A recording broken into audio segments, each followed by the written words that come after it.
Portanto, ide, fazei discípulos de todas as nações, batizando-os em nome do Pai, e do Filho, e do Espírito Santo. Mateus, capítulo 28, versículo 19. Assim diz o Senhor: quem tem ouvidos para ouvir, ouça o que o Espírito diz às igrejas.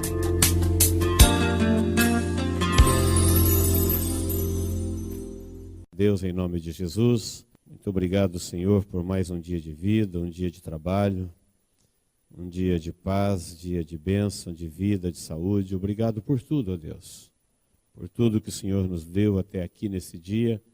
Rendemos a Ti, Senhor, a nossa gratidão. Obrigado por estarmos aqui, cantando louvores, prestando-Te culto, vivendo a comunhão. E agora, diante da Tua palavra, a qual Te pedimos, ó Deus, em nome de Jesus, use ela mais uma vez para falar ao nosso coração. Em nome de Jesus oramos. Amém. Nós iniciamos na quarta-feira passada falando sobre os mistérios de Deus revelados por Jesus. E citamos que Jesus disse que a nós, ou a vós, discípulos, é dado de conhecer os mistérios do reino dos céus. E aprendemos que mistério é tudo aquilo que você não pode alcançar com a mente. Aquilo que a razão não pode nem entender e nem explicar. Se nós podemos entender e explicar uma coisa, já não é mistério. Mistério é o que a mente não alcança. Ele é revelado pelo Espírito, ele é entendido pela fé. É muito além da razão. Muito mais profundo do que o raciocínio, o entendimento, a inteligência humana pode chegar. E foi Jesus que disse que ele revelaria a nós os mistérios do reino dos céus.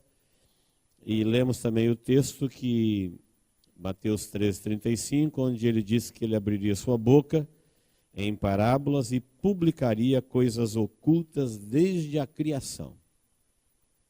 Coisas que elas existem fora do alcance da nossa mente, fora do alcance dos nossos olhos, mas porém verdadeiras e reais. E na quarta-feira nós vimos 3 mistérios, né? Os 3 mistérios que nós vimos. O primeiro mistério foi que o diabo é um roubador de mensagens, que toda mensagem não compreendida ele rouba da mente, portanto não vai acontecer nada, ela não vai produzir nada na vida dessa pessoa, e ele se encarrega pessoalmente disso, de roubar mensagens.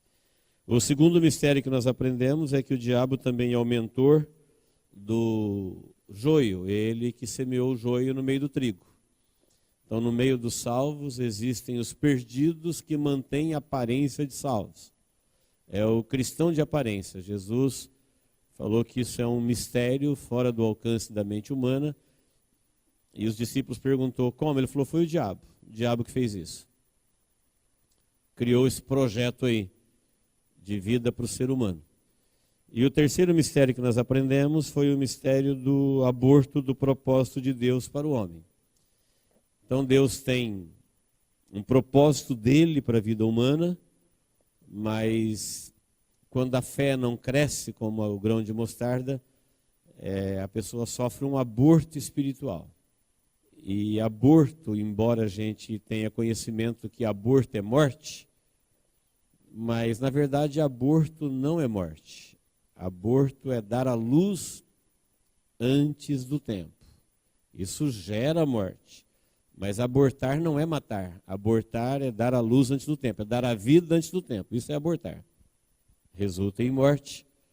E a pessoa que tem uma grande fé, mas é como se ela tivesse vindo à luz precocemente, antes de estar pronta. Não é a fé crescente.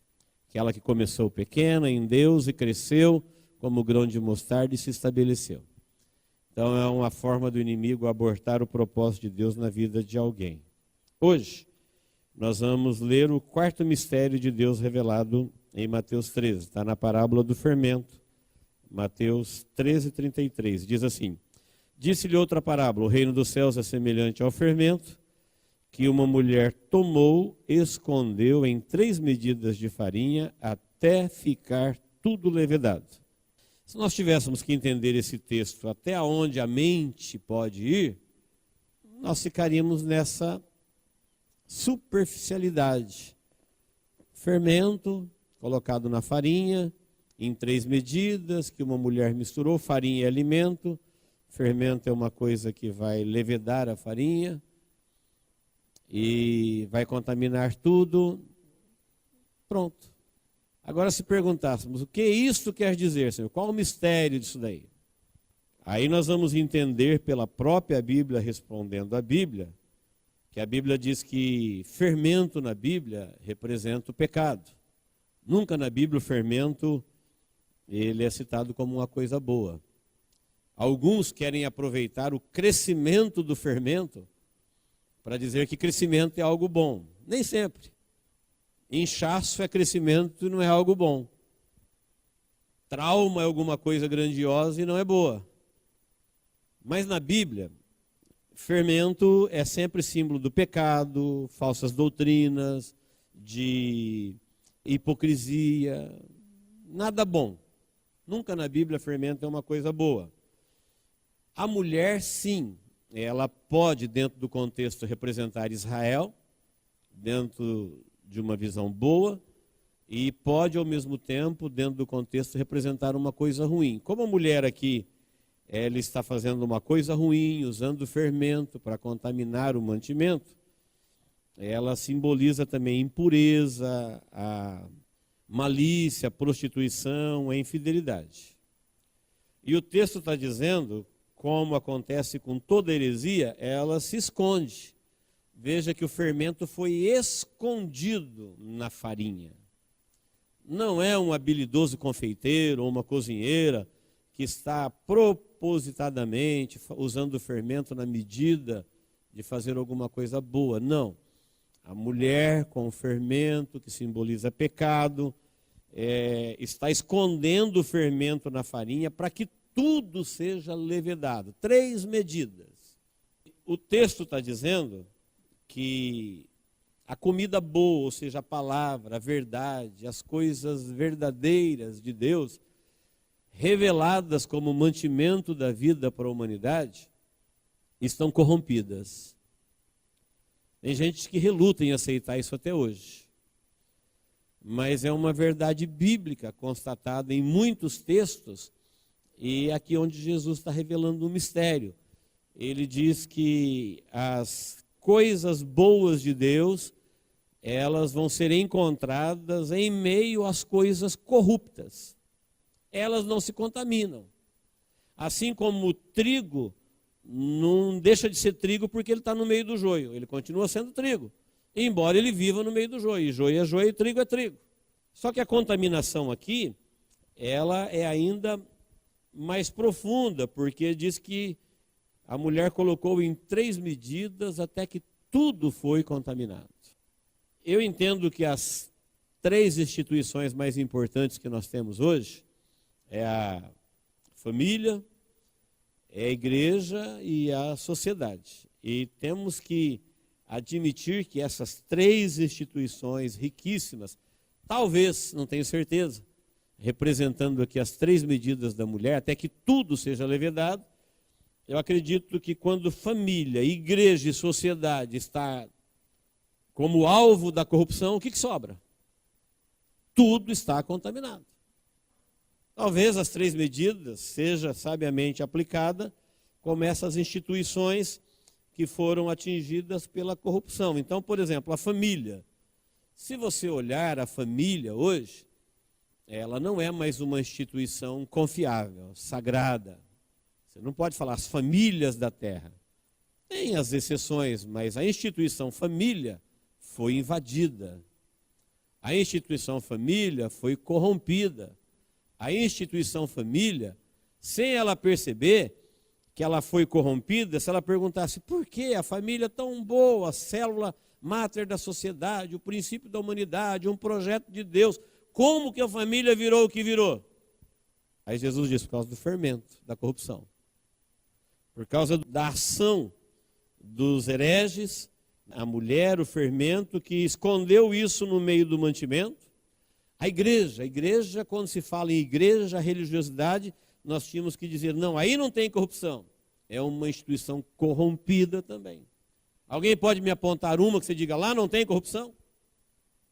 É uma instituição corrompida. A sociedade, que é a base da vida aqui no planeta. Alguém fala, isso é um problema social. Isso é um problema que não é de educação, é um problema social. Isso não é um problema de segurança, é um problema social. Tudo, antes de ser qualquer problema, é um problema espiritual. Qual o problema da sociedade? É um problema espiritual. Pode tirar o Pedro, colocar o João, tirar o João, colocar o Antônio. Tudo está corrompido. Não tem como você mudar cartas, ou RGs, ou endereço, ou nomes, ou partidos, ou forma de governo. Você mudar qualquer coisa e falar, não, aqui nós encontramos. Está tudo corrompido, as instituições, na terra. E por que isso nos importa? Isso nos importa porque no meio dessa corrupção existe a verdade. E se você não souber que tudo está corrompido, você vai achar que não existe nada de puro na terra. O mantimento, ele existe num meio corrompido. Deus continua sendo Deus, embora o diabo tenha criado um paralelo de Deus, um paralelo de Bíblia, um paralelo de Espírito Santo, um paralelo de Cristo, existe aos milhares, mas Deus continuou sendo Deus. É que no mundo em que nós vivemos, o fermento corrompeu tudo. Então aquela ideia de que toda igreja é boa, todo caminho é bom, o importante é você seguir um caminho. Não é isso que a Bíblia está dizendo. A Bíblia fala que tudo jaz no maligno, tudo está corrompido e que você deve tomar cuidado com o que come, com o que acredita, com o que decide, porque o mundo fora dos nossos olhos, fora do alcance da nossa mente, é bem mais perigoso do que o que a gente imagina. Ele é bem mais assustador. Não é para termos medo, é para termos conhecimento. São verdades de Deus reveladas para os seus servos. Enquanto que o pagão cego é orientado por outro cego e ambos vão para a cova, enquanto que o pagão acredita nesses contos, nessas fábulas, em crendices, em tradições, em objetos de culto, o cristão atento, ele tem revelações do mundo visível e do mundo invisível. Portanto, ele não se assusta quando ele vê tudo corrompido. Está revelado, está explicado, está dito. Todo mundo deve saber. É uma medida de fermento para cada uma dessas instituições. A mulher, o fermento, 3 medidas, até que tudo seja levedado. Então tem pessoas que eles acreditam que nós vamos conseguir vencer a impureza, e vamos pregar a justiça, e vamos pregar o evangelho, e o mundo vai se converter. Não é o que está dizendo. Não é o que a Bíblia diz. A Bíblia já profetizou o caos. A Bíblia já profetizou o fim. Ou seja, o comandante do navio falou, vai afundar. Tem um dia marcado. O mundo caminha para a destruição. É para nós desistirmos, falar, então vamos nos apavorar? Não, vamos cumprir nossa missão até o último dia. Paulo falou, para ver se de alguma forma a gente arrebata alguém do inferno. Mas nós estamos conscientes de que o planeta caminha para a sua destruição. As coisas perecíveis perecerão. Diz Pedro, não sobrará nem raiz e nem ramo. Então, à medida em que você vê as instituições apodrecendo, enquanto alguns se desesperam, nós crescemos na esperança. São evidências bíblicas, são revelações proféticas de que Deus sempre teve razão, que Deus sempre esteve certo, que o evangelho se cumpre a cada dia diante dos nossos olhos. Alguém diz, olha, mas em família aconteceu isso. A sociedade, ela é responsável pelo planeta. Ela tem conhecimento que não tem vida em outro lugar por aqui. Ela destrói o planeta? Sim. Todo mundo sabe que não tem vida fora daqui, todo mundo sabe. Até onde o homem sondou, nós não temos vizinhos. Nós não temos para onde ir. Nós deveríamos amar esse chão que Deus nos deu e protegê-lo, porque a nossa vida está aqui. Mas a sociedade está destruindo essa casa, essa morada, porque ela está corrompida. E quem trouxe a corrupção para essa casa foram os próprios homens. Antes que você diga assim, quem corrompeu isso aqui? Nós. Vamos nos enquadrar, nós. Deus não falou assim, maldita é a terra por causa do diabo, que se rebelou no céu e foi lançado à terra. Ele falou para Adão, maldita é a terra por tua causa. Se tivesse um lugar para a gente se mudar daqui e ir para lá, lá seria maldito também, porque a maldição está sobre a nossa vida. Aonde a gente for, a gente contamina. A gente que eu falo, a humanidade. Porque nenhuma condenação há para os que estão em Cristo Jesus.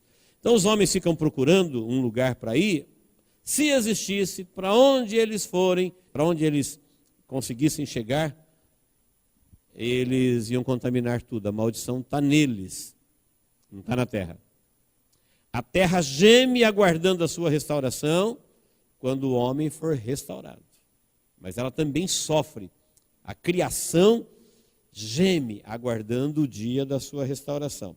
Então, queridos, o quarto mistério é Jesus revelando que essa corrupção ela é crescente e nós temos que viver no meio dela, sabendo que é isso mesmo e nos guardarmos da corrupção que há no mundo, conforme Jesus nos ensinou. Conforme ele orou por nós em João 17. Não peço que os tire do mundo, mas que os livre do mal. Que o mal está aí.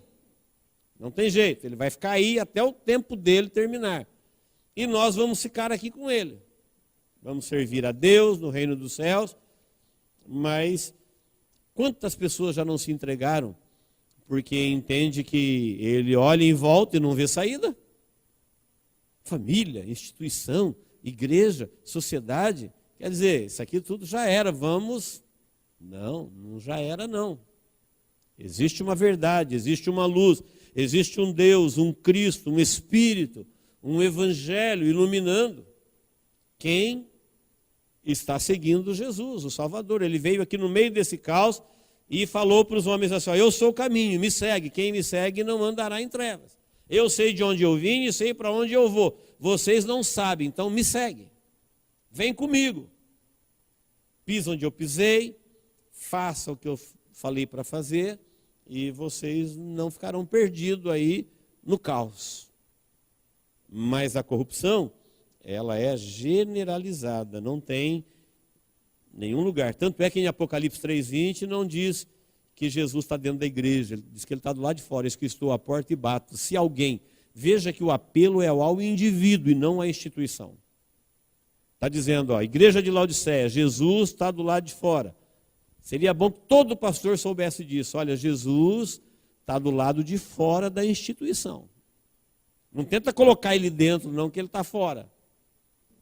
Ele está dentro da igreja dele. E o apelo, como diz em Atos 2, e o Espírito Santo ia agregando a igreja. Qual a igreja? A de Jesus, a invisível. Todos que ele ia salvando. Salvos, vai para a igreja invisível. O apelo é ao indivíduo. Eis que estou à porta e bato. Se alguém abrir a porta, eu entro. Faço morada. E ali acontece a conversão. Porque fora da igreja de Jesus, a contaminação é generalizada. Amém, queridos? O quinto mistério, parábola do tesouro escondido. 44. O reino dos céus é semelhante a um tesouro oculto no campo, o qual certo homem, tendo achado, escondeu, e transbordante de alegria, vai e vende tudo que tem e compra aquele campo. Se fosse você que estivesse andando num campo e tropeçasse num tesouro, o que você faria? Eu perguntei, mas eu já sei. Botaria ele nas costas ou na carriola, ou chamaria alguém e levaria embora. Você não ia perguntar de quem que é esse campo? Esse tesouro aqui está nesse campo, ele pertence a esse campo, não é meu. Eu achei o tesouro, mas ele está na terra e essa terra não é minha. Como é que a gente entende isso? Então observe que o tesouro escondido, ele foi achado, mas ele não é teu, ele está no mundo. Então na época de Jesus, era mais fácil deles entenderem a parábola, porque o dinheiro que as pessoas tinham na época, eles eram em joias. Ninguém carregava cartão de crédito, nem cédula, papel. Quando alguém tinha muito dinheiro, ele guardava num baú e carregava com ele pequenos objetos onde acontecia a barganha, era o giro. E se alguém muito rico tivesse um baú com toda a sua riqueza enterrado num lugar que só ele e talvez mais uma ou duas pessoas de confiança soubessem, mas na época de Jesus havia constantes guerras, constantes ataques, assaltos. Então não era difícil de se entender que alguém enterrou um baú e de repente ele morreu e não deu endereço para ninguém. O baú ficou perdido. Havia constantes guerras, mortes. Não foi ninguém lá reclamar, ninguém sabia daquele baú enterrado. E um dia alguém, por um acaso, tropeça no baú e ele acha o baú. E ele vai lá e vende tudo quanto tem, compra aquela terra e agora o baú é dele. Coisa interessante, né? Às vezes nós não paramos para pensar que nós somos essa pessoa aqui. Jesus está falando da gente. O tesouro é Cristo. Às vezes não paramos para pensar que você quase tropeça nesse tesouro. Você não estava procurando por ele. Você não era um incansável caçador de Deus, procurando a verdade e a justiça. E de repente, quando você vê, parece que esse tesouro fica no seu caminho. É a eternidade, é o céu, é as riquezas celestiais, é Deus, Jesus, o Evangelho, o Espírito Santo. Fica no seu caminho e você quase que tropeça nele. Mas muitos não conseguem perceber o valor do tesouro. Vão embora. Larga para lá. Outros não conseguem fazer o segundo passo, ver o valor, e agora ele tem que tomar uma decisão esperta, uma decisão sábia. Tesouro não é dele, mas também não é de ninguém. Quem achou foi ele, mas é do mundo. Deus amou o mundo e deu Jesus para o mundo. Ele precisa abrir mão do que ele tem por amor ao tesouro. Ele tem alguns valores menores. Mas quando ele percebe a riqueza do tesouro, ele abre mão dos valores menores, ele vende o que tem. Tem gente que não consegue fazer isso. Todo mundo, quando encontra Deus, é porque Deus o encontrou primeiro. Mas quando ele percebe que é Deus, você já tem valores na sua vida. Você tem valores religiosos, valores morais, valores sociais, conceitos, ideias. Tem gente que morre abraçado nisso, perde o tesouro, porque ele não consegue vender tudo o que tem. Ele quer de alguma forma associar isso. O ensinamento do mistério da parábola está falando daquele que ele percebe que esse é o dia da sua sorte. Esse é o dia que a graça raiou na vida dele. Essa é a decisão mais acertada de toda a sua existência.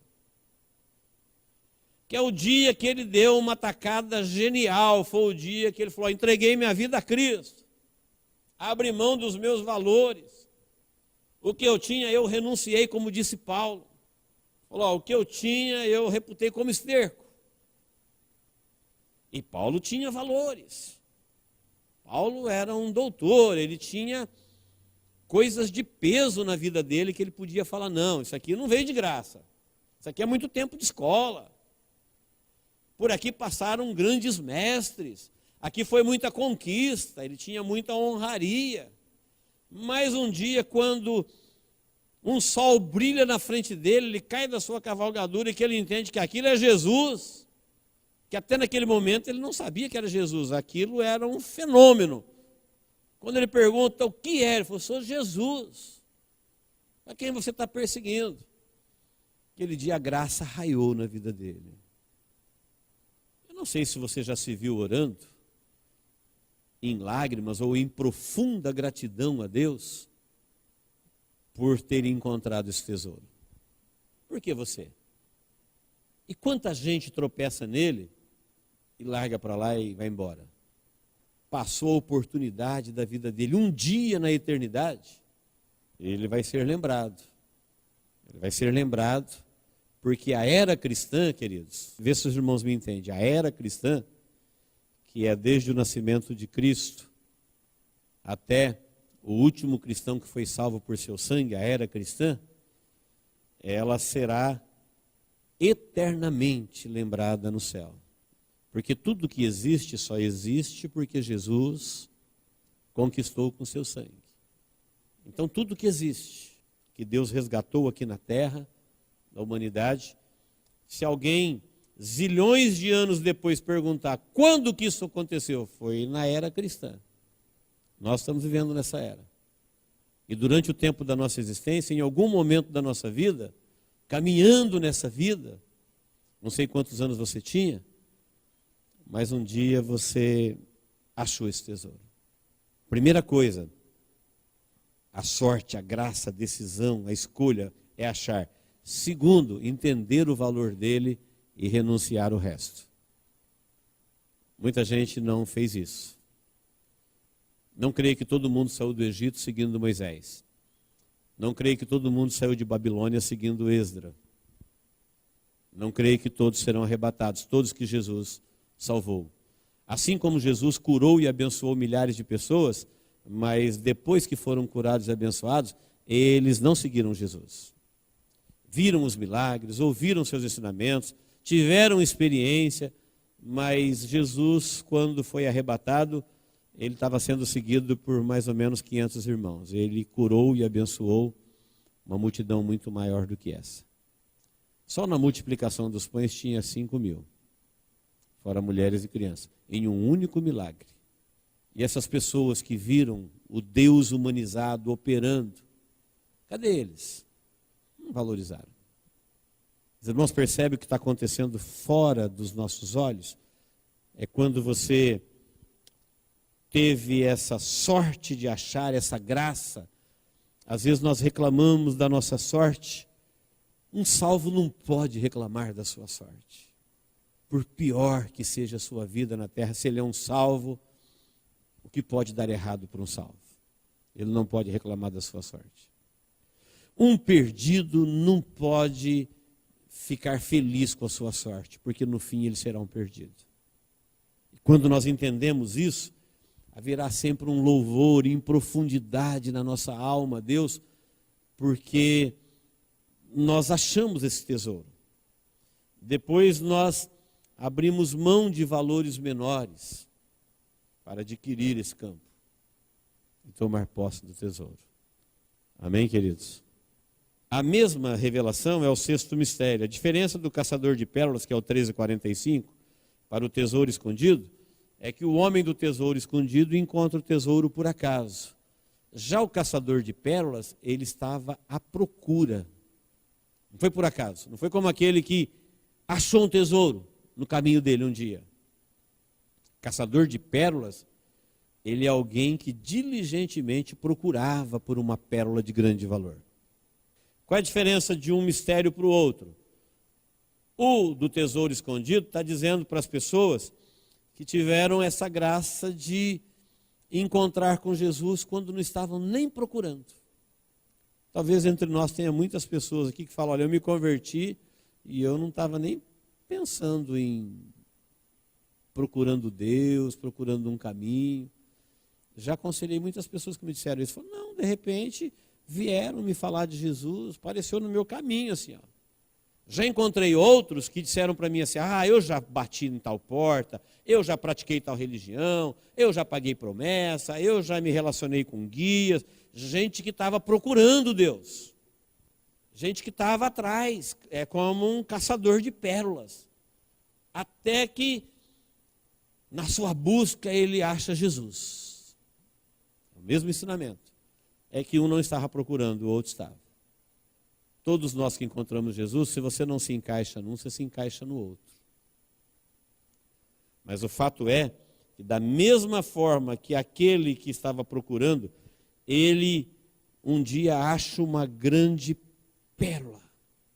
E ele conhece as pérolas que ele já tinha encontrado. E ele olha para aquela, ele não tem dúvida, ele se livra das menores, valores menores. Ele não diz, eu tenho que ficar com essa e com aquela. Queridos, muita gente vai se perder por toda a eternidade por falta desses discernimentos. Quando a pessoa está banalizando as coisas de Deus, quando ela está rejeitando as coisas de Deus, ele não tem a menor ideia do valor dela longe dos seus olhos. E foi o que Jesus disse, ele falou assim, quem não me confessar diante dos homens, Jesus está dizendo, se você não me confessar diante de vocês mesmos, uns para os outros, eu também não vou te confessar. Quando? Diante de meu Pai e seus anjos, está num outro tempo. Olha que as nossas oportunidades que nós temos aqui agora, em parábolas de 2 versículos, está nos dando luz para nós nos posicionarmos para um tempo muito além do nosso tempo. São os mistérios, que se Jesus não dissesse, olha, isso daqui tem um alcance, e eu vou falar isso para vocês estão sabendo disso, o pagão não. Já observou que o pagão na sua religião, ele é míope, ele é raso, ele é redundante.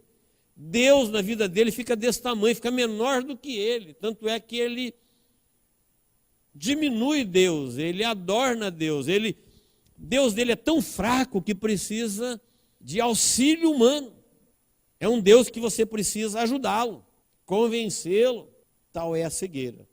O cristão, ele tem essa luz, ele conhece esses mistérios, ele sabe que as suas decisões, os seus movimentos, por menores que sejam nessa direção, quando ele está lidando com o sagrado, com Deus, ele está se direcionando para a eternidade, tem repercussões. Isso abre os nossos olhos para você saber o que você está fazendo, por que está fazendo, e qual o alcance disso, aonde isso te leva, o que você crê. Você não está no escuro, você não está servindo um Deus que você não sabe o que vai acontecer. Você não está em uma missão que você não sabe ao certo o que você tem que fazer e nem qual o resultado disso. Tudo revelado.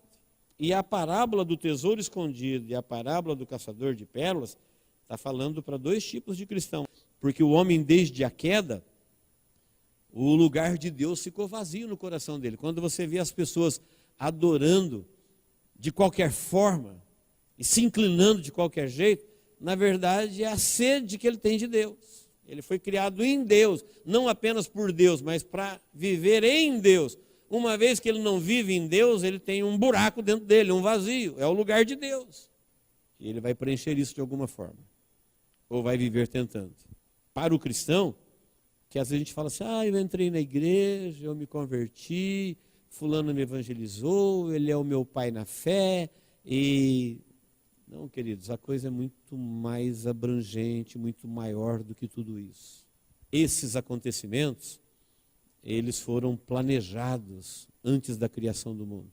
Deus nunca escondeu isso de ninguém, que todos os salvos são conhecidos dele, desde o primeiro até o último dia da sua existência, e as decisões que você ainda vai tomar, você ainda não sabe o que você vai decidir, mas ele já sabe, e ele tem conhecimento disso tudo antes da fundação do mundo. Nós somos inéditos para nós. O que nós vamos fazer amanhã é inédito para nós. Para Deus não. Nós estamos dentro de um plano maior. Dentro de uma perspectiva de eternidade. Amém, queridos? Eu vou continuar esse assunto numa outra oportunidade. Tem mais 2 mistérios. Talvez a gente continue eles que é o fechamento, o 7º e o 8º. Parábola das redes e do escriba versado, que fecha esses mistérios, onde Jesus disse que ele abriria sua boca em parábolas e revelaria coisas ocultas desde a fundação do mundo. Quantas coisas na Bíblia nós sabemos que foram decisões tão pequenas, tomadas, mas que teve uma repercussão eterna na vida da pessoa. O próprio Jesus, ensinando, fez uso deste recurso. Ele falou assim, olha, lembrai-vos da mulher de Ló. O que a mulher de Ló fez? Olhou para trás. Se Jesus não tivesse usado esse recurso, se eu falasse assim, uma pessoa olhou para trás e perdeu a salvação, virou uma estátua de sal, você diz, ei, pastor, você está viajando. Ela já não obedeceu? Não saiu de Sodoma e Gomorra? Não seguiu o marido? Não estava longe? Por que ela olhou para trás? Eu não sei. Por quê? Será que aquele dia era um dia de festa? Será que era um dia de casamento? Será que era um dia de aniversário? Será que ela tinha uma amiga inseparável? Será que ela era apaixonada pela cidade? Uma última olhada? Não sei.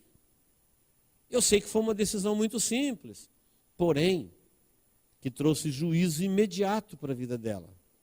Porque Deus já tinha enviado anjos do céu à terra, apressando, vamos, corre, vem vindo fogo aí, escapa por tua vida, fogo está chegando, vocês vão morrer, Deus mandou aqui para salvá-los.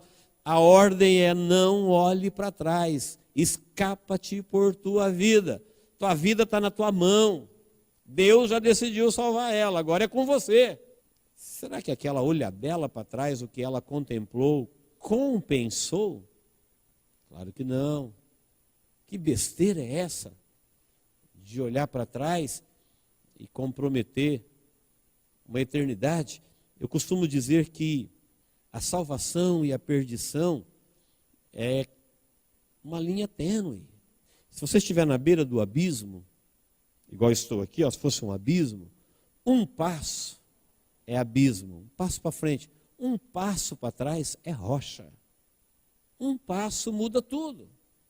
Um passo. Um passo errado é abismo. Um passo certo é segurança. Os mistérios de Deus são revelados, não é para a gente ficar sabidão. Estou sabendo os mistérios de Deus. É para a gente se conduzir. É para a gente se policiar. É para a gente valorizar esse momento. Talvez tem cristão que passa a vida inteira e ele nunca agradeceu a Deus por ter tropeçado nesse tesouro. Às vezes ele é um reclamão, um pidão, um zangado com Deus. Salvo o nome escrito no livro da vida, era um maldito condenado com Adão, foi alcançado pela graça, de condenado eterno passou a ser salvo eterno e nunca, uma gratidão, nunca conseguiu perceber o valor. Essas parábolas, quando entendidas, é para nós percebermos a nossa sorte, a nossa bem-aventurança, a nossa graça, como que Deus graciosamente nos alcançou. Estamos em Cristo, e quem está em Cristo é nova criatura, as coisas velhas já passaram, tudo se fez novo, existe uma perspectiva gloriosa de porvir, de eternidade. Mas essas coisas não são facilmente percebidas com a mente. É preciso a gente deixar Jesus, revelar esses mistérios para nós.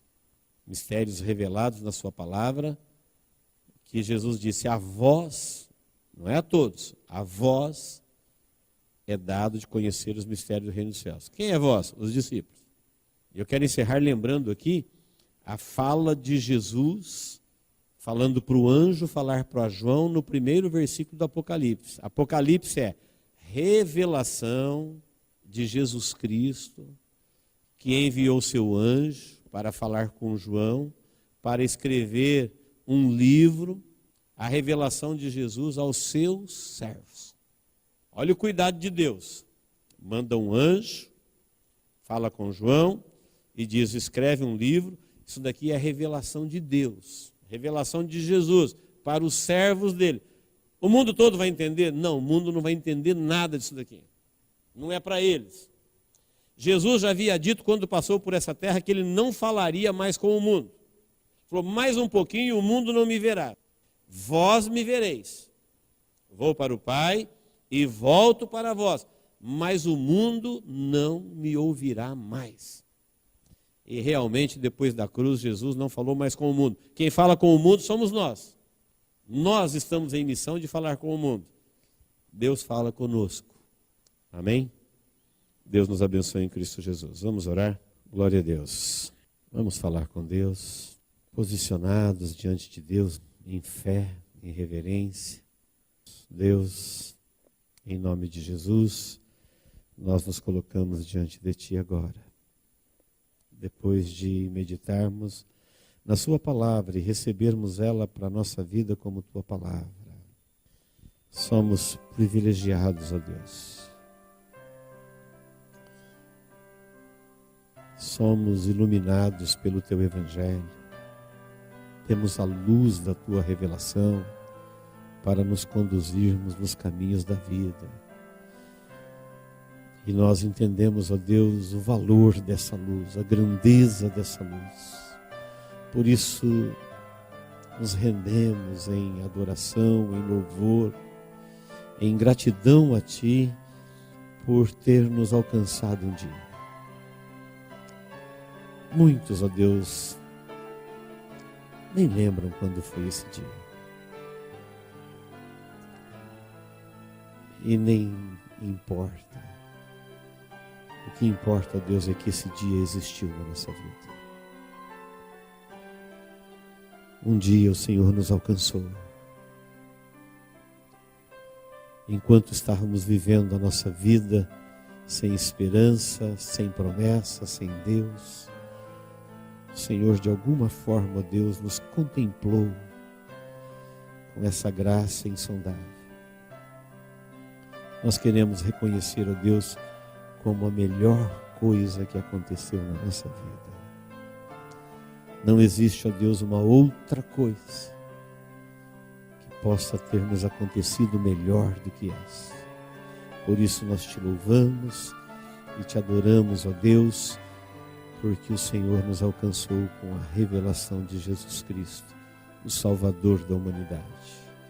E Te louvamos, ó Deus, Te louvamos, porque fazemos parte daquelas pessoas que foram alcançadas com o Teu amor, sobre as quais repousam a justiça de Cristo, o sacrifício de Jesus, as promessas do Pai,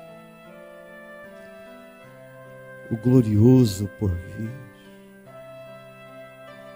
Deus, em nome de Jesus, congregados, ainda que em número pequeno, mas em reverência, ó Deus, nós queremos Te louvar, Te adorar e Te agradecer por esta oportunidade. Porque se dependesse de nós, ó Deus, nós estaríamos perdidos nos nossos caminhos, nas nossas escolhas. Foi o Senhor, ó Deus, que nos alcançou com a Sua infinita e insondável graça. Receba, ó Deus, do nosso coração toda a nossa sincera e mais profunda gratidão e o reconhecimento, ó Deus, de todos os Teus feitos na nossa vida. Eu quero Te louvar, ó Deus, por cada vida. Te louvamos e Te adoramos, sabemos que é fruto do Teu amor, é fruto da ação do Teu Espírito, é o Teu Espírito que alcança cada um e nos coloca entre os príncipes do Teu povo na terra. Deus, em nome de Jesus, nós Te louvamos e queremos Te pedir, ó Deus, que o Teu Espírito Santo continue nos moldando. É o que nós mais precisamos, ó Deus, é sensibilidade, discernimento, para abrir o nosso entendimento para as verdades existentes no mundo em que vivemos, para a luz, para as revelações, para nos orientar nos caminhos da vida, para não sermos arrastados pelo engano das trevas, pelo engodo do mundo, pela cegueira da carne, mas que o Teu Espírito, ó Deus, cada dia mais nos molde, nos convença, nos ensina, para entendermos, ó Deus, o Teu plano perfeito e eterno na nossa vida e valorizarmos, ó Pai, o tempo das nossas oportunidades. Nos perdoe, ó Deus, todas as vezes que nos distraímos com coisas menores. Nos perdoe, ó Deus, Te pedimos de coração, às vezes que nos distanciamos por coisas banais e abrimos mão de coisas tão preciosas e eternas. Obrigado por esta palavra, obrigado por este tempo, obrigado, ó Deus, pela vida preciosa de cada um dos Teus filhos. É no nome de Jesus que nós oramos. Também, ó Deus, eu quero orar. Se tem aqui alguém que precisa de uma cura, de uma libertação, de um livramento. Tu és o Deus que tem prazer. Tu és o Deus que tem poder. Tu és o Deus que sabe a real condição de cada um. Eu te peço, ó Deus, em particular, individualmente, olha para o coração de cada um dos seus adoradores.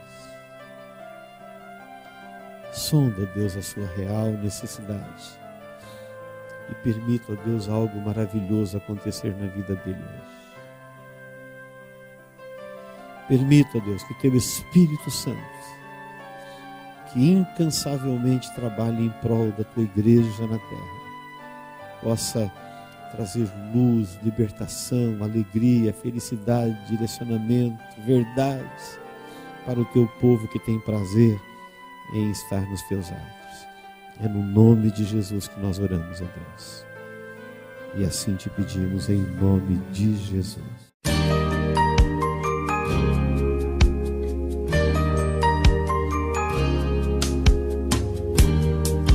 Esta mensagem foi gravada ao vivo quando ministrada na Igreja Evangélica Manancial. Este tema e outros mais estão à disposição do público a preço de custo, com o único objetivo de proclamar a palavra de Jesus nestes últimos dias. Adquira, ouça, creia, pratique e presenteie alguém que você ama com esta mensagem, a palavra de Deus.